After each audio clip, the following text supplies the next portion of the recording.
За сайн байцгаана. Үхрийн ордныхондоо энэ өдрийн мэндийг хүргэе. За үхрийн ордныхны тохиолдлууд нэлээд онцлог сар гарч байгаа. За тэгвэл энэ удаад бас энэ удаагийнхаа 4 сарын төлөв байдлыг хийхдээ бас өмнөхөөс жоохон өөр хийж байгаа нь юу вэ гэхээр тоон зурхаатай бас холбож байгаа. Тэгэхээр үхрийн ордны онцлог гэдэг нь болохоор гариг эрхсийн нөлөө шилжил хөдөлгөөнүүд та нарт ямараар нөлөөлж байгаа бэ гэдгийг ярина. Дээрээс нь төгсгөл хэсэгт нь бол тоон зурхай 26 оны тоо таны хэд байсан? Тэгвэл тухайн холбогдох танд холбогдож байгаа тоонууд чинь чи одоо эрчим хүч энерги нь 4 сард гариг ихсэн одоо энэ нөхцөл байдалтай яаж уялдаж холбогдож ямархуу нөлөө үзүүлэх вэ гэдгийг ингээд явуучих юм байнамаа. За тэгээд та бүхэндээ зөвлөхөд бол өөрсдийнхөө нарны болоод сарны бас мандалд ордуудаа давхар сонсоо явчаарэ гэж ингэж үргэлж зөвлөж байгаа шүү. За эхлээд мэдээж 4 сарын гариг гэрхсэн шилжил хөдөлгөөний эхлээд ярья. За 4 сарын үхрийн ордныхны тухайд одоо яагаад чухал вэ гэж онцлог вэ гэж хэлсэн бэ гэхээр 2018 оноос хойш үргэлжилсэн тогтворгүй тийм хувийн амьдрал болоод одоо нийгэмд эзлэх байр суурь ерөнхийдөө л та үхрийн ордны өөрийн чинь одоо нэгдүгээр гэрт байсан тэр уран буюу Тэнгэрийн ван гэдэг гариг 18 оноос хойш байсан. Өнөөдрийн хүртэл одоо 4 сарын 27-ны хүртэл байгаа энэ гаригийн нөлөөгөөр нэлээд одоо тийм тогтворгүй хаос байдал үргэлжилж ирсэн гэлтэй нэлээд тийм одоо яг тийм тэнцвэртэй тогтвортой биш тиймэрхүү байдал үргэлжилж ирсэн. Гэтэл одоо бол энэ санхүүгийн шинэ эрүү илүү шилжиж байгаа гэж үзэж байна. За нэгдүгээр гэрт байж байгаад таны өөрөөр хэлбэл 2 дугаар гэрлүү тэр уран гэдэг гариг Тэнгэрийн ван гэдэгтэй энэ гариг шилжиж байгаатай холбоотой юм байна. За тэгэхээр энэ гариг бол одоо 18 оноос хойш байж байгаад хувийн амьдрал болоод харилцааг чинь нэлээд одоо тийм бүжигнантай хаос байдалтай өрнөсөн бахаа гэж. За тийм үгүй юу гэдгийг өөрсдөө амьдрал дээр үзчихнэ үз. За дандаа заавал муу байна гэсэн үг биш. Маш их өөрчлөлт хөдөлгөөн бужигнаа байсан байж магадгүй гэж байна. За тэгвэл одоо 27-оос эхлээд таны ордыг орхиж байгаа болохоор дахиад үхрийн ордонд 84 жилийн туршид эргэж ирэхгүй гэж байна. За энэ бол маш том чөлөөлөлт гэж байна. Хувийн амьдрал харилцаа холбооны тухайд бол маш том шинжлэл өөрчлөлтийг хийчээд одоо буцаж байна гэж ойлгож байгаа юм байна. За тэгвэл одоо 2 дугаар гэрлүүч орж иж байгаа бол энэ Тэнгэрийн ван гариг бол таны одоогоос эхлээд 7 жилийн туршид бизнес болоод санхүүгийн чинь асуудал маш том ер бусын одоо тийм орлого олох аргыг танд санал болгоно гэж юм. За тэгэхээр бизнесийн одоо маш том өөрчлөлт гэдэг нь юу вэ гэхээр техник технологи шинэ 90 үеийн техник технологид суурилсан тийм орлого олох арга боломжуудыг танд нээж өгнө гэж хэлж байна. Дээрээс нь энэ сарын өөр нэгэн онцлог нь бол 12 дугаар гэрт чинь бүтэн одоо 7 гариг Тэнгэрийн 7 эрхэс цуулгарчихсан байна гэж байна. Нар, сар, ангараг гариг, бод гариг, санчир гариг, далай ван гариг, хирон гэсэн энэ 7 гариг. Тэгэхээр 12 дугаар гэрийн үйл явдал маш чухал байна гэж байна. 12 дугаар гэр гэхээр ерөнхийдөө бясалгал бусдаас жоохон тусаалагдсан байдал. Тэгээд дээрэс нь одоо хуучин ачаа тийшээс салах өнгөрсөн карматай холбоотой зарим нэгэн зүйлийг эргэж харах, шинжлэх, судлах, бясалгал хийх сэтгэл зүйн ачаа тийшээ одоо зэгцэлж хаях ёстой зүйлийг хаях энэ гэсэн ийм зүйлүүдийг сануулдаг л та 12 дугаар гэр гэдэг бол. За тэгэхээр энд бол бие физиолог болоод сэтгэл зүйн хувьд эдгэрэл одоо нөхөн сэргийх эмчилгээ гэх юм уу тийм зүйлүүдийг санал болгоно л гэсэн. За тэгээд астралтай явах юм бол 4 сарын 2-нд тэргэл сар гарч байгаа энэ бол таны 6 дугаар гэрт гарч байгаа. Тэгэхээр өдөр тутмын ажил хийгээд эрүүл мэндийн чинь асуудалд маш тодорхой шийдвэрийг гаргах хэрэгтэй болно гэж байна. Тэгэхээр бодит байдалд маш одоо тийм прагматик байдлаар хандахыг шаардна гэсэн үг. За тэгээд 4 сарын 10-нд бол таны 12 дугаар гэрчлэлгүүний хэлсэн олон гаригуд орж ирж байгаа гэсэн. За энэ бол бас дээрэс нь Марс буюу ангараг гараг орж ирж байгаа юм. За тэгэхээр энэ бол дотоод ертөнц өөрийнхөө дотгочлоо харах ажлаа нэлээд идэвхжүүл 70 тухамсар их цэвэрлэгээ хийх явцанд бол явагдчихэ. Хуучин зүйлээсээ сал, хуучин дадал зуршлаасаа сал гэсэн үг шүү дээ. Заавал хог новш гэдэг дээр үл зөвхөн одоо эд хөрөнгө хогшлыг хэлж байгаа биш, бас таны өн хүртэл хөрвдлөгдсөн сэтгэлийн дарамт, сэтгэлийн ачаа дарамтаасаа салаа гэж байгаа. Тэгээд хуучин зүйлээ хаяад шинэ орон зай үүсэг, сэтгэлдээ бясалгал гэгэрэл одоо юу гэдгийг өөрийгөө чөлөөлөх, хайж тавьж явуулах зүйлийг тавих, орхих. Тэгээ шинэ эрч хүчээр өөрийгөө цэвэрлэх. Бясалгал хийгээд дээрэс нь одоо шашин итгэл үнэмшилтэй холбоотой зүйлүүдийг хөндөтгөлдөө. Тэгэхээр дашвал оюуны одоо оюун санааны шинжилэл хийх, шашны одоо зөв чиг одоо өөрийнхөө зөв гэсэн чиг баримжаа тууштай баримтлах.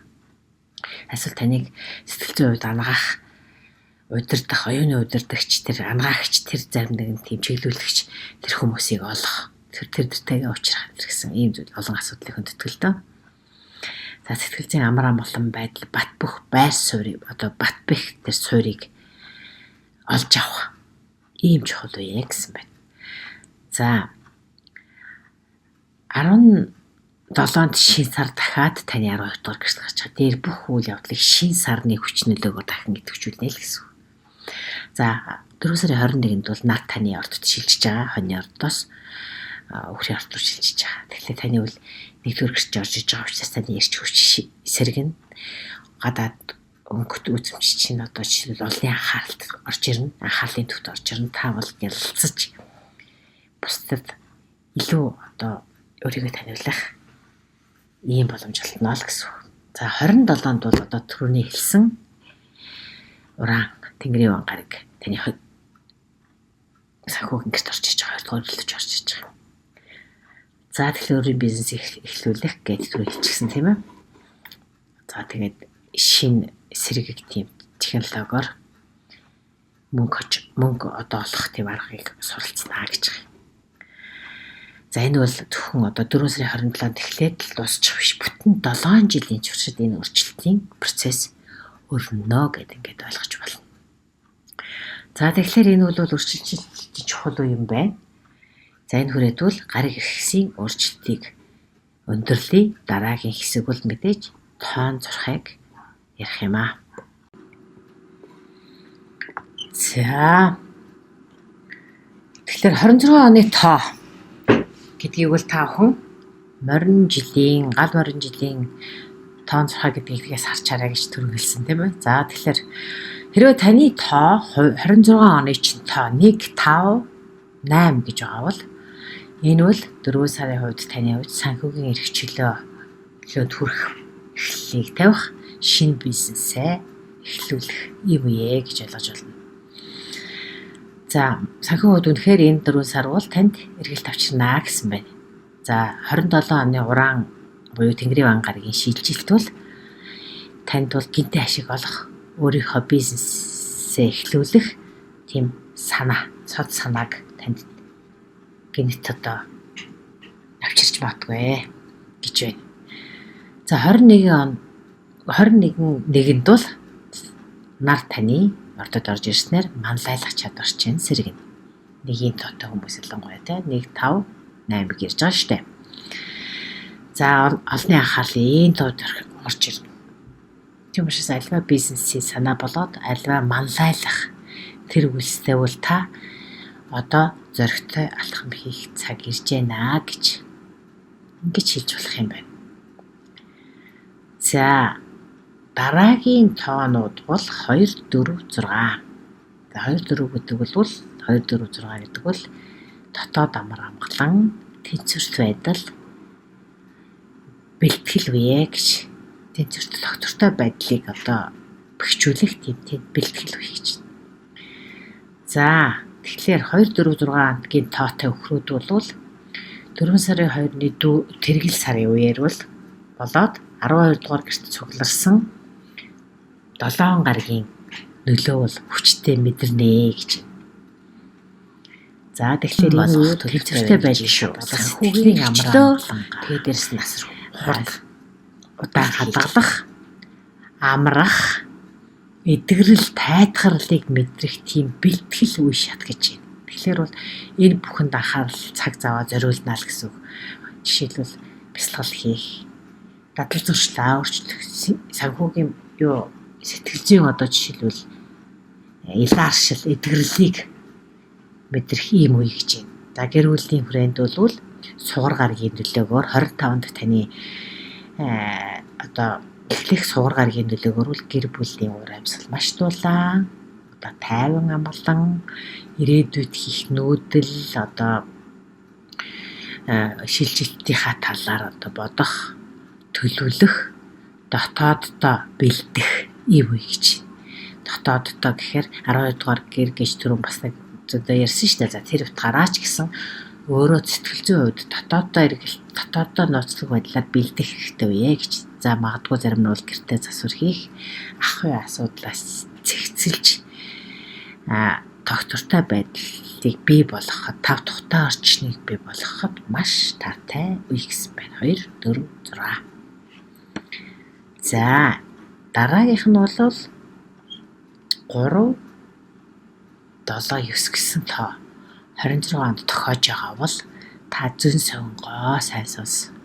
Эдгэрэл сүнслэг шинжиллийн эхлэл юу шүү гэсэн байна. За 12 дугаар гэрт чинь нөхрийн ордны ерөнхийдөө нийт нөхрийн ордны 12 дугаар гэрт 7 тэнгэрийн эрхэс байрлаж байгаа гэж хэлж байгаа шүү дээ. Тэндээс ялангуяа далай бом болоод Хирон гэж энэ гаригуд бол гайхамшигтай нөлөө та бүхэд үзүүлнэ.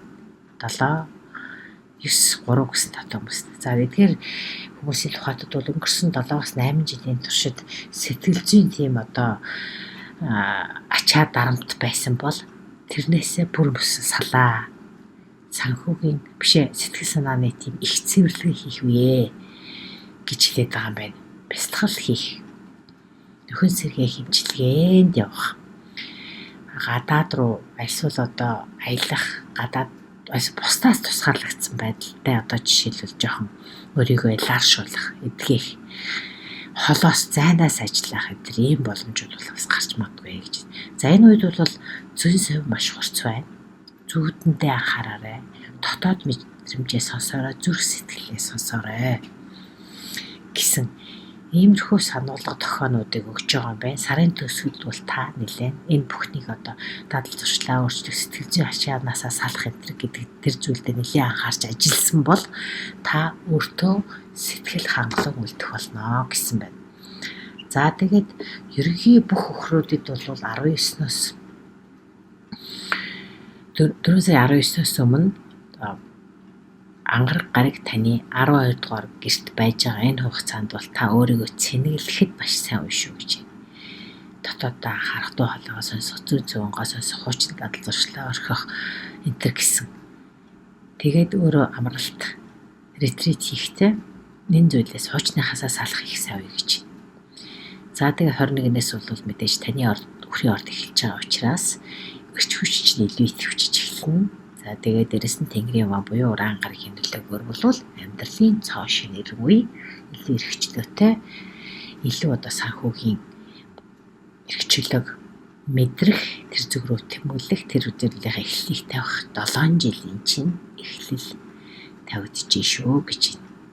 За ингээд энэ хүрээ та бүхний 4 сарын төлөв байдлыг зурхаан болон гараг иргэсийн болон таан зурхаатай холбож тайлбарлаа. Та бүхэн энэ хүртэл хамт байсанд баярлалаа. За мэдээж лайк, шеэр, сабскрайб хийгээрэй. Өөрсдөө чинь зохиорч байгаа хэсгийг бас доор коммент хэсэгт бичээрэй гэж зөвлөж байна. За дараа уулзъя.